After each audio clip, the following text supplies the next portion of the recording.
Good morning students. Welcome to my YouTube channel Biology Govind Sai. Today's topic is translation. बीच में कुछ gap आ गया था. Again virtual classes start हो गई हैं. Today's topic translation.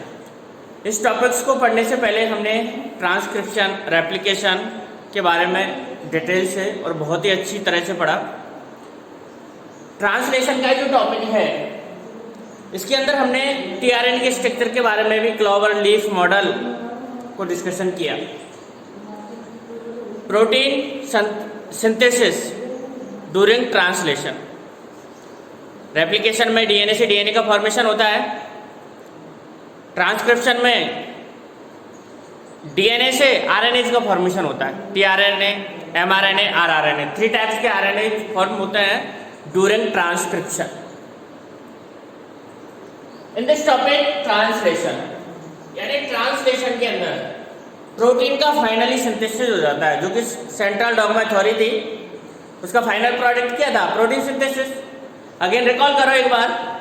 डीएनए से डीएनए फॉर्म हो रहा था, process called replication. DNA make mRNA या RNA is called transcription and finally RNA form into the protein called translation. ये प्रोसेस थी कंप्लीट और इसी को हम सेंट्रल डॉगमा थ्योरी कहते हैं. ट्रांसलेशन के अंदर प्रोटीन का सिंथेसिस होता है और ये प्रोटीन का जो सिंथेसिस होता है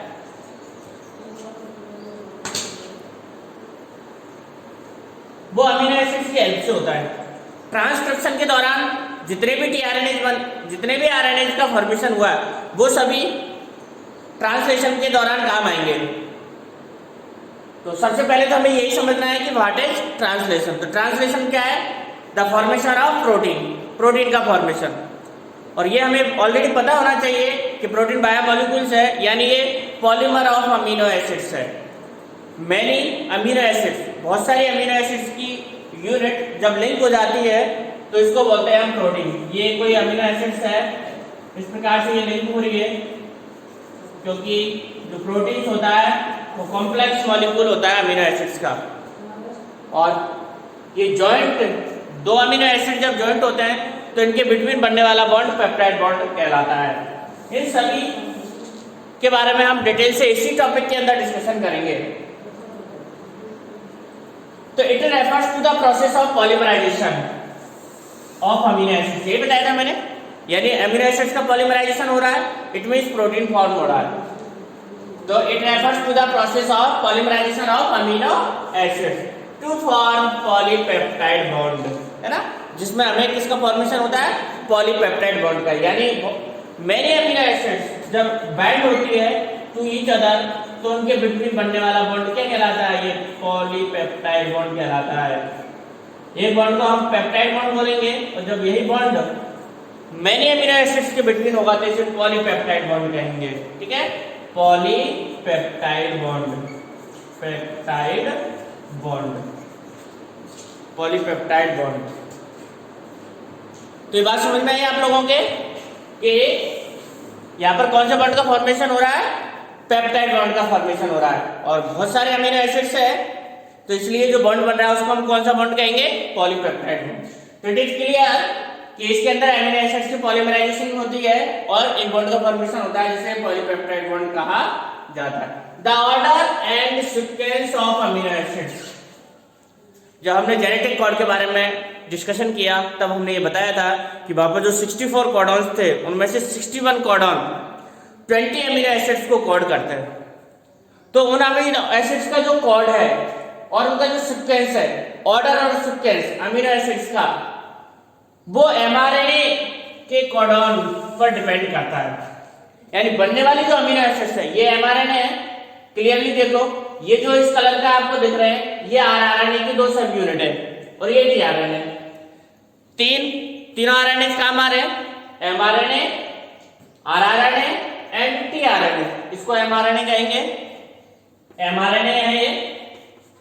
तो जो फॉर्म अमीनो एसिड्स है यानी बनने वाली जो अमीनो एसिड्स है उसका सीक्वेंस और ऑर्डर किस पर डिपेंड होगा, एमआरएनए के कोडॉन के सीक्वेंस पर बेस्ड होगा।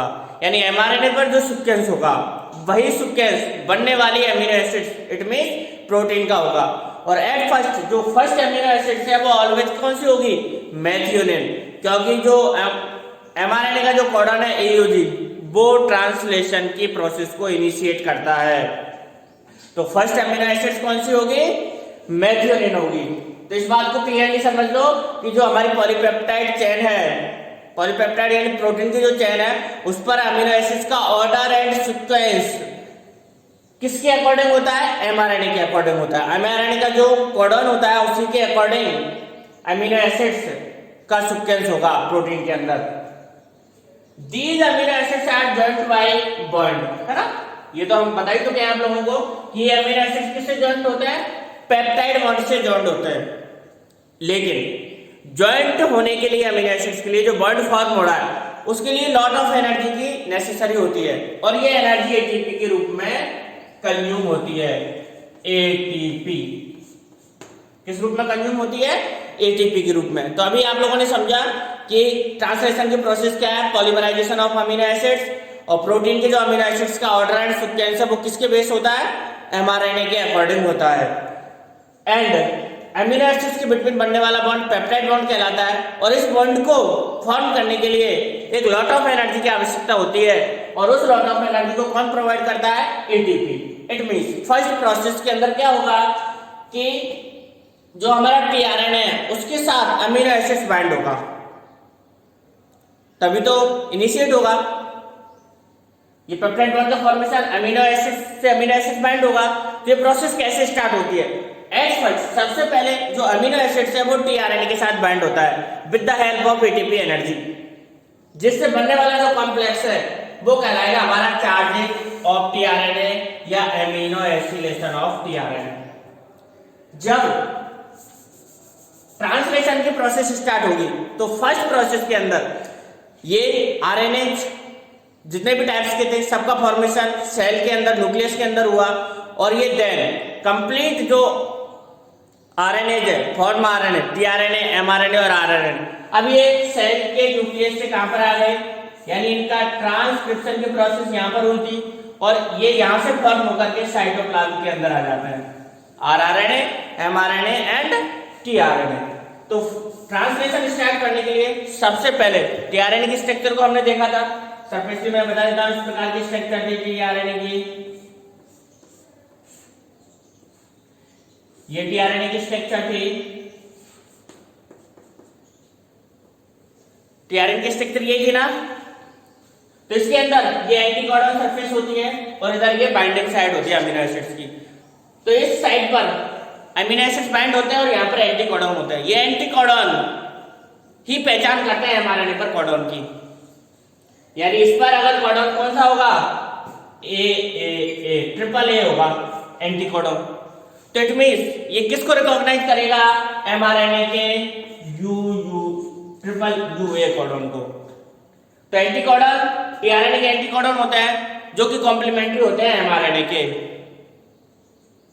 टीआरएनए के जो कोडॉन होते हैं वो एंटीकोडॉन किसके कॉम्प्लीमेंट्री होता है, एमआरएनए की। ये बात अच्छे से समझ लो, ये चेन जब आगे बढ़ेगी वो इसी के अकॉर्डिंग बढ़ेगी, क्योंकि यहाँ पर कॉम्प्लीमेंट्री प्रोसेस नहीं होती है, क्योंकि बनने वाला प्रोडक्ट क्या है, हमारे अमीनो एसिड्स है। लेकिन आप कॉम्प्लीमेंट्री प्रोसेस कहाँ देखने को मिलेगी, टीआरएनए के एंटीकोडॉन और एमआरएनए के बिटवीन। ये सीक्वेंस यहाँ से बनेगा, क्योंकि जो आने वाला टीआरएनए है, टीआरएनए का जो एंटीकोडॉन है उसके अंदर जो कोडॉन होगा वो एमआरएनए के कोडॉन के कॉम्प्लीमेंट्री होगा, तभी ये अमीनो एसिड्स बाइंड होंगे।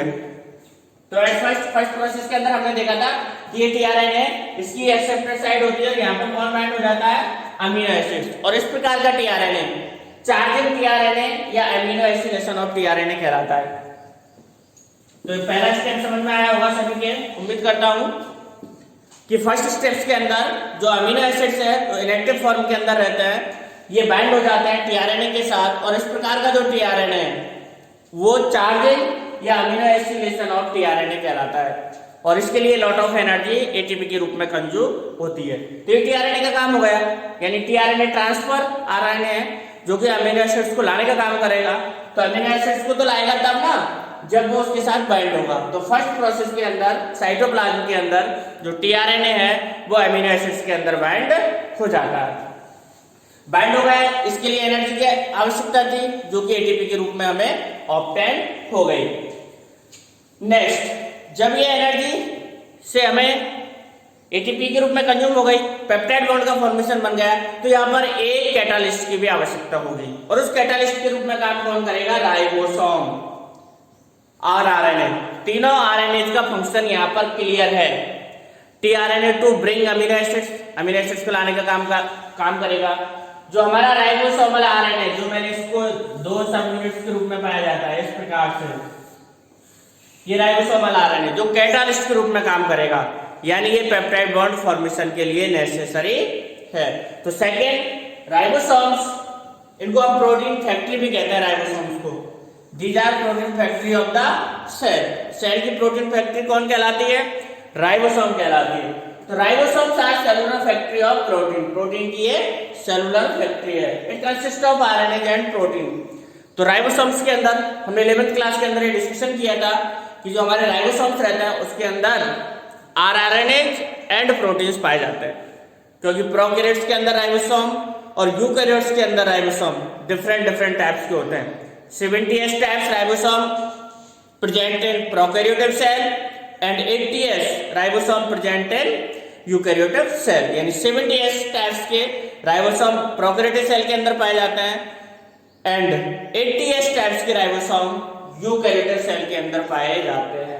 तो ये बात समझ में आ गई कि जो आरएनए राइबोसोम्स रहते हैं वो मेनली 2 कंपोनेंट्स उसके अंदर पाए जाते हैं राइबोसोम्स के अंदर, आरएनए एंड प्रोटीन्स।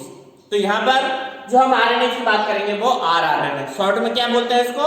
आरआरएनए। तो इस आरएनए के अंदर 2 सब यूनिट होती है। ये दोनों सब यूनिट दिख रही है आप लोगों को, ये अलग अलग होती है। एक को हम लार्ज सब यूनिट और दूसरे को स्मॉल सब यूनिट कहते हैं। एक लार्ज सब यूनिट कहलाती है और अनदर स्मॉल सब यूनिट कहलाती है। सेम ये स्मॉल सब यूनिट है और यू अबव जो आपको दिख रही है ये लार्ज सब यूनिट है। देख लीजिएगा दोनों का काम क्या है। ये तो दोनों बहुत सब यूनिट्स है। Small sub unit bind to the mRNA, mRNA के साथ बाइंड होती है और स्टार्ट कोडॉन को आइडेंटिफाई करती है, रिकॉग्नाइज करती है। और स्टार्ट कोडॉन कौन सा है? एयूजी। इट मींस हम कह सकते हैं कि जो स्मॉल यूनिट है वो इनिशिएशन ऑफ ट्रांसलेशन का वर्क करती है। ट्रांसलेशन की प्रोसेस को इनिशिएट करने का काम स्मॉल सब यूनिट का होता है। एक बार ये चित्र तो आप लोगों को दिख ही रहा है, मैं नीचे बना देता हूं। ये एमआरएनए है, इसकी ये 5' डायरेक्शन है, ये 3' डायरेक्शन है। किसी भी एमआरएनए का जो 5' एंड है, इधर जो स्टार्ट कोडॉन होगा वो कहीं भी हो सकता है, बीच में हो सकता है, साइड में भी हो सकता है, होगा 3 एंड की तरफ ही। तो ये एयूजी कोडॉन है। अब इस कोडॉन को रिकॉग्नाइज करने का काम राइबोसोम की कौन सी यूनिट करेगी? स्मॉल सब यूनिट करेगी। उसने आइडेंटिफाई कर लिया एयूजी कोडॉन को, क्योंकि ट्रांसलेशन की जो प्रोसेस स्टार्ट होगी वो मेथियोनिन अमीनो एसिड से होगी और मेथियोनिन अमीनो एसिड्स को कोड करने वाला कौन सा कोड होगा? एयूजी।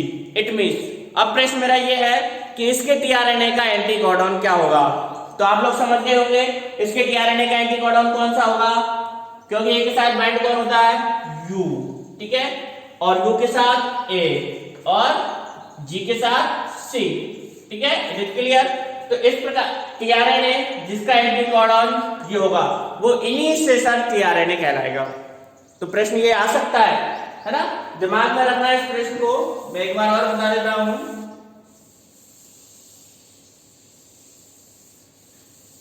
ये राइबोसोमल हमारा एमआरएनए कैटालिस्ट का काम करेगा। ये टीआरएनए है, ये इसकी आर्म है,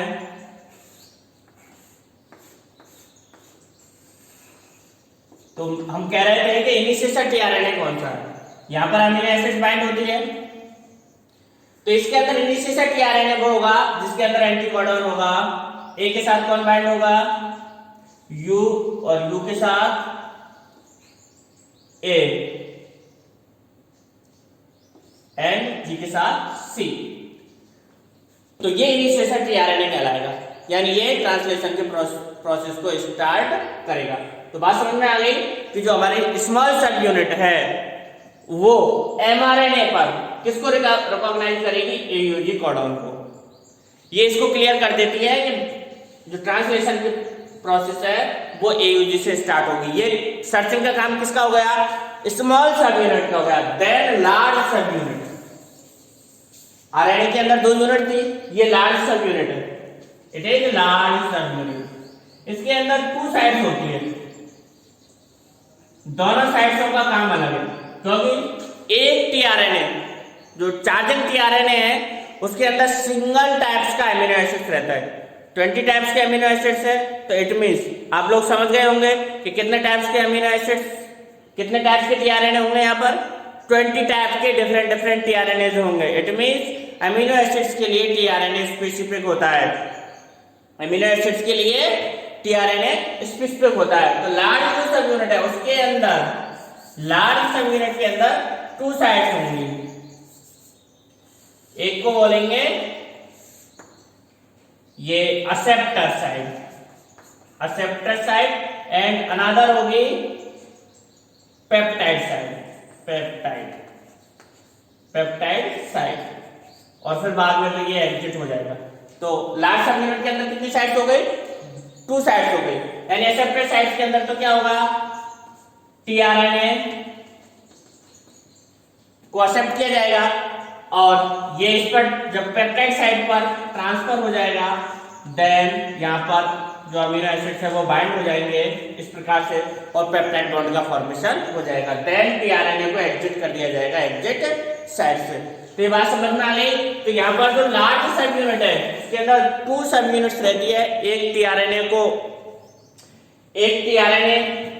अमीनो एसिड एक्सेप्टर साइड रहती है जहाँ टीआरएनए एक्सेप्ट होता है, यानी ये स्पेसिफिक होगा, इस चीज को आइडेंटिफाई हमारी स्मॉल सब यूनिट करेगी।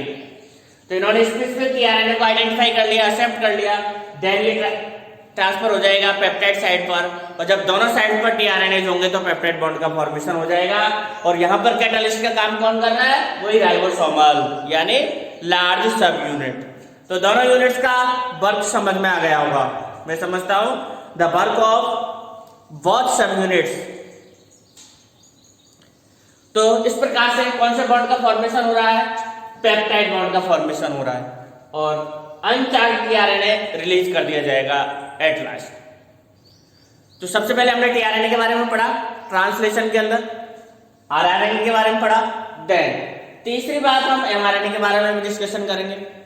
हालांकि हम पहले इनके बारे में पढ़ चुके हैं, इतना ही पढ़ते हैं कि इतना ही पढ़ा है हमने कि इनका फॉर्मेशन किसके दौरान हो रहा है, ट्रांसक्रिप्शन के दौरान। देन एमआरएनए ये हमारा एमआरएनए फॉर्मेशन ट्रांसक्रिप्शन से होता है, न्यूक्लियस के अंदर होता है। देन जो प्रोसीड एमआरएनए स्प्लाइसिंग की जब प्रोसेस हो जाती है तो न्यूक्लियस से किसके अंदर आ जाता है, ये साइटोप्लाज्म के अंदर आ जाता है। अब ये जो एमआरएनए इसके अंदर ट्रांसलेशन यूनिट होती है, ट्रांसलेशन यूनिट जहां से ट्रांसलेशन स्टार्ट होगा। तो इस ट्रांसलेशन यूनिट के अंदर क्या होगा, स्टार्ट कोडॉन होंगे, स्टार्ट कोडॉन होगा, देन स्टार्ट कोडॉन के बाद जब ये स्टॉप हो जाएगी तो स्टॉप कोडॉन होगा लास्ट में, जो कि एंटी कोडॉन टीआरएनए के एंटी कोडॉन को कोड करेंगे। तो ये एमआरएनए की ट्रांसलेशन यूनिट होगी जो कि कहां से स्टार्ट होगी, स्टार्ट कोडॉन से, यूजी से स्टार्ट होगी। और स्टॉप कोडॉन कितने प्रकार के थे हमारे, 3 मैंने बताया था, दोबारा नाम लिख देता हूं, यूएए, यूजीए और यूएजी। ये 3 स्टॉप कोडॉन है, इनमें से कोई सा भी एक कोडॉन देन जब एमआरएनए पर आ जाता है लास्ट में आएगा 3 एंड की तरफ, तो ट्रांसलेशन की प्रोसेस स्टॉप हो जाती है, क्योंकि जब ये कोडॉन आते हैं तो इनके लिए कोई टीआरएनए नहीं होता है। एक रिलीजिंग फैक्टर आता है या जिसको हम टर्मिनेटिंग फैक्टर भी कह सकते हैं, और वो टर्मिनेटिंग फैक्टर ट्रांसलेशन के दौरान जो बना हुआ अमीनो एसिड्स है उसको रिलीज कर देता है यहाँ से, और ये सेपरेट हो जाती है क्योंकि जब ये स्टॉप कोडॉन आएंगे तो इनका कोई भी एंटी कोडॉन वाला टीआरएनए नहीं होता है। ध्यान देने वाली बात, एमआरएनए के बारे में बता रहे हैं हम। एमआरएनए पर स्टार्ट कोडॉन और स्टॉप कोडॉन, ये सभी कोडॉन किस पर होंगे? एमआरएनए पर होंगे। इस बात का ध्यान रहे, है ना, कंफ्यूज नहीं होना हमें, क्योंकि जो हमारा टीआरएनए है उस पर इसके एंटी कोडॉन होंगे। तो हमारे जो स्टार्ट कोडॉन है एओजी और स्टॉप कोडॉन है, ये किस पर पाए जाएंगे? एमआरएनए के अंदर पाए जाएंगे। और स्टार्ट कोडॉन और स्टॉप कोडॉन और कोडिंग वाले जो कोडॉन है जिनसे अमीनो एसिड्स का फॉर्मेशन होगा, इन तीनों को मिलाकर के ट्रांसलेशन यूनिट का फॉर्मेशन होता है। कंफ्यूज मत होना, हम ट्रांसक्रिप्शन यूनिट भी पढ़ी थी हमने, वहां पर हमने पूरे डिटेल से पढ़ा था प्रमोटर और एंजाइम्स वगैरह। तो यहाँ पर वो एंजाइम नहीं है, यहाँ पर एंजाइम का काम कौन कर रहा है? ट्रांसलेशन के अंदर आरएनएज एंजाइम का काम कर रहा है, कैटालिस्ट का काम कर रहा है। तो ये ट्रांसलेशन यूनिट आप लोगों को समझ में आ गई होगी। Start codon, stop codon and coding of amino acids. Amino acids के लिए जो कोड पाए जाते हैं वो हमारी ट्रांसलेशन यूनिट के अंदर प्रेजेंट रहते हैं। इसके अंदर जो हमें एमआरएनए, एक अनदर रीजन और पाया जाता है जिसको बोलते हैं शॉर्ट में यूटीआर। इसकी जब फुल फॉर्म हम देख लेंगे तो हमें इसका मीनिंग पता चल जाएगा। अनट्रांसलेटेड रीजन, फुल फॉर्म क्या है इसकी? ये लिखा अनट्रांसलेटेड रीजन। ठीक है, ये क्या होता है? एक नंबर का प्रश्न आता है, बहुत बार पूछते हैं इसको। एक नंबर में आता है ये यूटीआर, है ना? What is UTR? ऐसा तो है नहीं कि जो कंप्लीट एमआरएनए वो पूरा ही कोड हो जाता है, नहीं, ऐसा नहीं होता। अगर ऐसा ही होता तो फिर ये सारे झमेले की हमें जरूरत नहीं पड़ती। स्मॉल यूनिट की तो कम से कम जरूरत नहीं पड़ती, ऑर्डर की जरूरत नहीं पड़ती। फिर तो ऐसा होता है कि जो हमारा कंप्लीट एमआरएनए उस पर जितने कोडॉन है उतना एमआरएनए का उतने ही अमीनो एसिड्स का फॉर्मेशन हो जाता है। लेकिन ऐसा नहीं है, एमआरएनए पर जितने भी कोडॉन पाए जाते हैं वो सभी अमीनो एसिड्स को कोड नहीं करते हैं। तो it means non coding codes भी पाए जाते हैं जो कि अमीनो एसिड्स को कोड नहीं करेंगे। तो वो रीजन्स कहलाते हैं यूटीआर, अनट्रांसलेटेड रीजन। और ये कहां पर पाए जाते हैं? ये बिफोर द 5 एंड के बिफोर पाए जाते हैं and after stop codon. Region समझ में आ गया? स्टार्ट कोडॉन बिल्कुल बुक्स में दिया हुआ है। The UTR are present at both 5 end before start codon and 3 end after stop codon, है ना? यानी जो हमारे स्टार्ट कोडॉन है उसके बिफोर पाए जाएंगे। सिंपल सी मीनिंग है, याद करने की जरूरत ही नहीं है, क्योंकि हमारी ट्रांसलेशन की प्रोसेस कहां से स्टार्ट होगी? स्टार्ट कोडॉन एयूजी से। एयूजी से हमारा ट्रांसलेशन स्टार्ट होगा और कहां पर स्टॉप हो जाएगा? कोई भी एक अगेन आ गया, यूएए, ये स्टॉप कोडॉन आ गया। तो इसमें से ये तो हम पहचान गए कि एयूजी से लेकर के यूए तक का हमारा ट्रांसलेशन होगा। तो इट मींस वो रीजन कौन सा है जिसका ट्रांसलेशन होगा? तो वो बिफोर, है ना? ये रीजन होगा before start codon and after stop codon. तो बच्चों समझ में आ गया होगा कि ये यूटीआर क्यों होता है। लेकिन एक बात और, इनका कोई योगदान नहीं है तो फिर ये एमआरएनए के साथ क्यों है? प्रश्न ये भी आ सकता है आपके दिमाग में। लेकिन इट इज वेरी इंपॉर्टेंट, ये बहुत ही इंपॉर्टेंट है फॉर ट्रांसलेशन। एक एफिशिएंट ट्रांसलेशन प्रोसेस कंप्लीट हो सके उसके लिए इन रीजन्स का प्रेजेंट होना एमआरएनए पर बहुत ही इंपॉर्टेंट है। तो इसलिए यूटीआर रीजन्स बहुत इंपॉर्टेंट रीजन है एमआरएनए के अंदर। ये जो ट्रांसलेशन प्रोसेस है उसको एफिशिएंट बनाते हैं, उसकी ग्रोथ को, उसकी दक्षता को बढ़ाते हैं। जिस प्रकार से हमारे ribosomal rRNA peptide bond formation rate को इंक्रीज करते हैं, उसी प्रकार से यूटीआर रीजन भी very efficient region for translation. ये तीनों आरएनए और उनका इंपॉर्टेंस हमने पढ़ा था। ट्रांसलेशन के अंदर इनका क्या क्या योगदान है, एक याद करो आप ट्रांसक्रिप्शन के प्रोसेस को। ट्रांसक्रिप्शन के अंदर 3 प्रोसेस हमने पढ़ी थी, इनिशिएशन, एलोंगेशन एंड टर्मिनेशन। वो तीनों प्रोसेस यहां भी होती है। इनिशिएशन,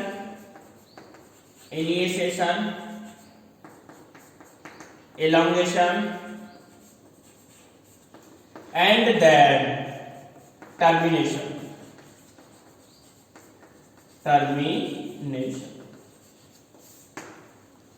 ट्रांसलेशन को हमें पढ़ने से पहले हमें सबसे पहले इसकी डेफिनेशन पर जाना होगा, यानी व्हाट इज ट्रांसलेशन। देन उसके बाद हमें 1 by 1 आरएनए के बारे में चर्चा करनी होगी, टीआरएनए के बारे में, आरआरएनए के बारे में और एमआरएनए के बारे में।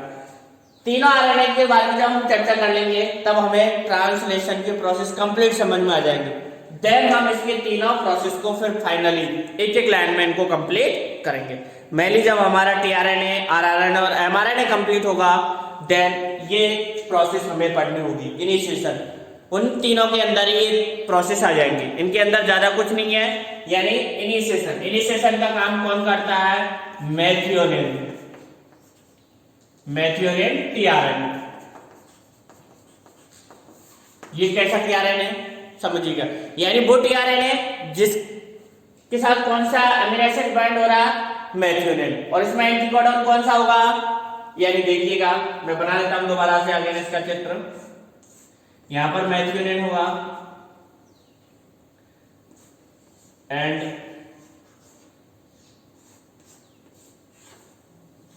It is anticodon surface.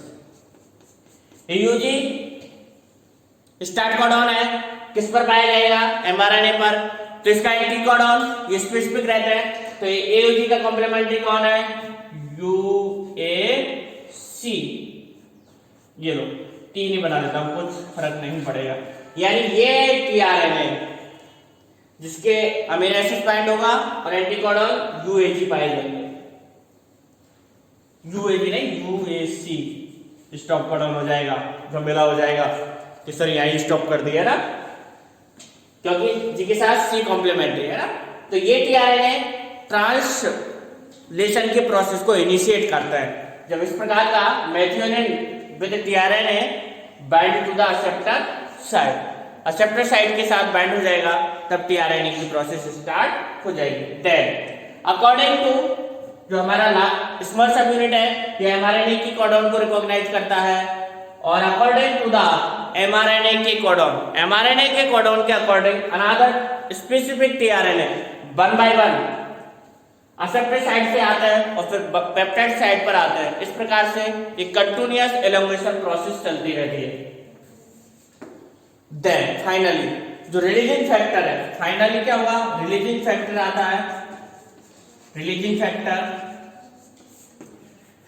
किसकी जगह? एक्सेप्टर साइड पर आएगा, है ना, क्योंकि हमने आप लोगों को पहले ही बताया कि जब स्टॉप कोडॉन आ जाएगा फाइनली, तीनों में से कोई सा भी आ सकता है,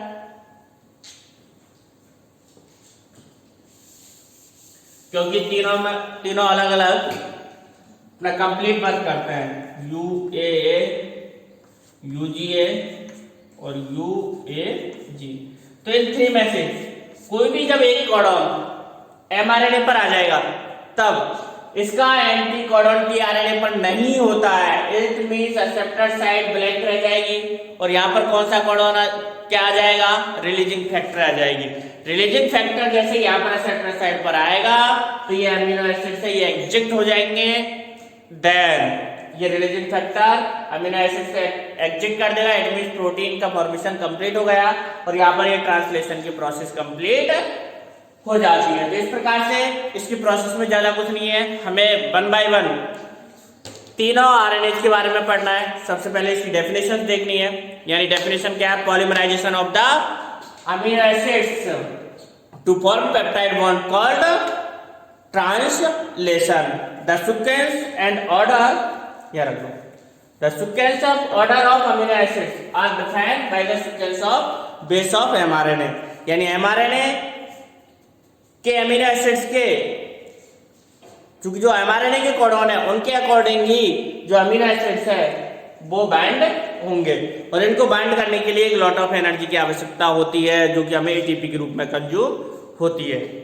तो एट फर्स्ट सबसे पहले जो हमारा टीआरएनए है उसके साथ अमीनो एसिड बाइंड होता है, और इस प्रकार का टीआरएनए चार्जिंग टीआरएनए या अमीनो एसिलेशन टीआरएनए कहलाता है। टीआरएनए चार्जिंग होगा, देन वो कहां पर ट्रांसफर होगा? Large sub unit of ribosome. तो जो राइबोसोम्स रहते हैं उसके अंदर मेनली प्रोटीन और आरएनए पाए जाते हैं।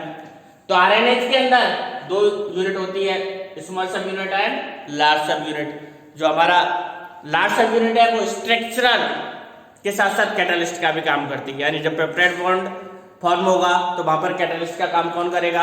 आरआरएनए। एमआरएनए में हमने देखा था कि ये ट्रांसलेशन यूनिट के रूप में काम करता है। फर्स्ट इसका इनिशिएशन कोडॉन होता है AUG, लास्ट स्टॉप कोडॉन होता है, देन इसके बिटवीन कोडिंग एमआरएनए को कोड करने वाले कोडॉन होते हैं। तो ये एमआरएनए के बारे में कहानी थी ये। और ट्रांसलेशन की जो प्रोसेस है वो 3 स्टेप में होती है, इनिशिएशन, एलोंगेशन एंड टर्मिनेशन। जब चार्जिंग टीआरएनए जिसके अंदर मेथिओनिन अमीनो एसिड बाइंड होगा वो एमआरएनए पर आकर के लार्ज यूनिट के साथ बाइंड हो जाता है। तो ये टीआरएनए इनिशिएटर टीआरएनए होता है, यानी स्पेसिफिक टीआरएनए पाए जाते हैं 20 अमीनो एसिड्स के लिए। टर्मिनेटिंग टीआरएनए नहीं होता है, इस बात का ध्यान रखना। इनिशिएशन होने के बाद एलोंगेशन की प्रोसेस होती है, देन रिलीजिंग फैक्टर की हेल्प से अमीनो एसिड्स की जो चेन है वो रिलीज हो जाती है और प्रोटीन का फॉर्मेशन हो जाता है। एक बार देख लीजिएगा, ये एमआरएनए, ये आरआरएनए है ना, राइबोसोमल आरएनए है ये, जिसकी large sub unit, small sub unit और ये टीआरएनए। ठीक है, तीनों के बारे में ट्रांसलेशन के अंदर तीनों का अलग अलग फंक्शन हमने पढ़ा था। तो बच्चों ये ट्रांसलेशन की प्रोसेस थी, उम्मीद करता हूँ सबको समझ में आई होगी। अच्छे से वीडियो समझ में नहीं आया एक बार और देखना, कोई बात हो तो कमेंट्स बॉक्स में लिख देना। सभी का धन्यवाद वीडियो देखने के लिए।